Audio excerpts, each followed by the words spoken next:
Très heureux de vous retrouver pour cette nouvelle édition de l'invité du jour sur Africa 24. À l'occasion de la 14e édition de la Coupe des Nations féminines, le football féminin offre une occasion privilégiée de mettre en lumière le rôle du sport dans la promotion de la paix, de la cohésion sociale et du développement durable en Afrique. Quelles opportunités, défis et perspectives offre le sport comme levier de transformation sociale sur le continent? Pour en parler, nous recevons sur ce plateau M. Danny Akamba. Il est expert en sport et développement. M. Danny Akamba, bienvenue sur Africa 24 et merci d'avoir accepté notre invitation. Je vous remercie.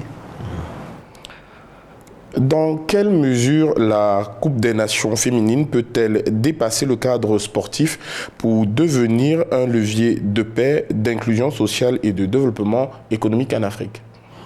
D'emblée, je voudrais dire que la Coupe d'Afrique des Nations féminines représente bien davantage qu'une compétition sportive. En fait, c'est une plateforme de dialogue, de rassemblement, de rapprochement entre les peuples et de valorisation de la place de la femme dans la société africaine. En matière de ce qui concerne le levier de paix, c'est une occasion pour les jeunes et les populations venant des pays, des langues et des communautés différentes pour se retrouver autour d'un même terrain qui embrasse une même passion, celle du sport. Et c'est en ce sens que le sport la CAN devient un facteur, un levier de paix. Là, les clivages sont dépassés au profit des valeurs communes que sont le fair play, la fraternité, la solidarité et le respect. Maintenant, sur un plan d'inclusion, d'un plan comment un plan, je peux dire des paix de jour, le sport vient créer un espace où sont dépassés les clivages sociaux. Maintenant, en matière d'inclusion, le sport, la CAN, permet la visibilité pour les jeunes filles et les femmes. En effet, par la CAN, elle permet de déconstruire les considérations selon lesquelles le sport de haut niveau, les stéréotypes selon lesquels le sport de haut niveau est particulièrement pour les hommes et principalement pour les hommes, fait pour les hommes. Alors que les femmes ont aussi cette particularité, cette capacité. Et la jeune fille qui voit une jeune autre femme jouer au haut niveau peut aussi se projeter de la même manière en embrassant une carrière sportive ou soit devenir joueuse, soit embrasser une carrière qui tourne autour du sport. Et quand on prend un pays comme le Cameroun, qui est une nation majeure du football, comment est-ce qu'il peut transformer la ferveur populaire pour ce sport en un véritable levier d'inclusion, d'autonomisation des femmes et d'insertion professionnelle des jeunes? En fait, le Cameroun a un atout, parce que c'est d'abord une nation qui vit une passion populaire pour le football. Vous avez vu actuellement, quand il y a un match, les stades sont pleins, il y a une ferveur populaire pour le sport. Donc, cela peut transformer en un véritable un levier d'inclusion en faisant quoi? En inculquant une confiance en soi chez les jeunes filles.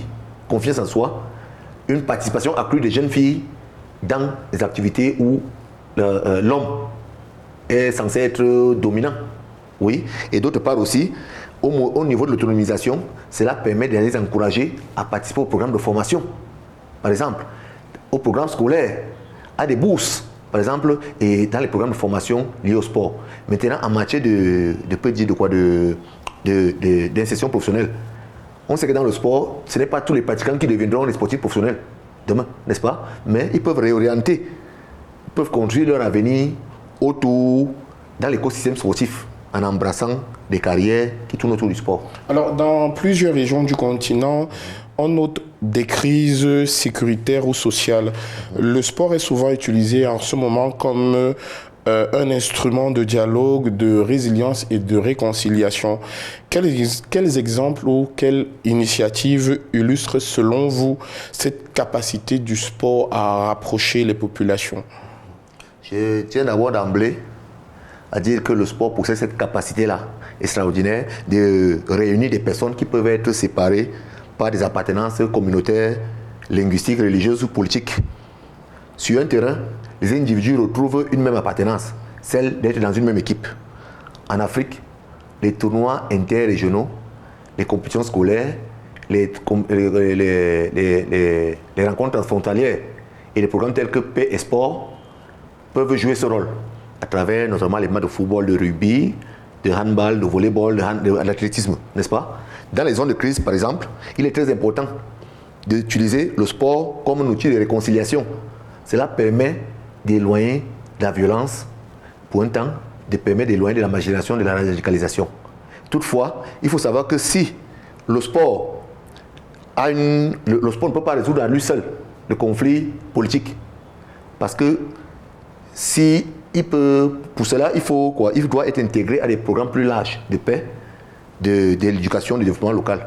Il reste donc au pouvoir politique, c'est-à-dire, si le sport crée le dialogue, il appartient aux institutions politiques et sociales de transformer ce dialogue en paix durable. Parlons justement des mécanismes que vous avez évoqués tout à l'heure. Quels sont ceux qui pourraient être déployés sur le continent de façon globale pour structurer l'industrie du sport de sorte qu'elle puisse devenir un véritable levier de cohésion sociale et de durabilité sur le continent? Il faut aussi dire là que pour transformer le potentiel sport en action concrète, il faut d'abord passer du discours au programme structuré. Il faut passer du discours au programme structuré. Par exemple, il faut développer les compétitions transfrontalières, les échanges entre académies et centres de formation. Il faut aussi développer les camps de jeunes qui permettent le brassage des peuples, comme on dit, et les formations communes d'entraîneurs d'arbitres. Le sport peut accompagner l'intégration africaine en facilitant la mobilité des jeunes, des entraîneurs, arbitres professionnels du sport. Cela veut dire quoi? Pour un pays comme le Cameroun, qui possède à cet égard une responsabilité particulière, parce qu'il bénéficie d'une forte tradition sportive, d'une importante culture footballistique et d'une expérience reconnue dans plusieurs disciplines.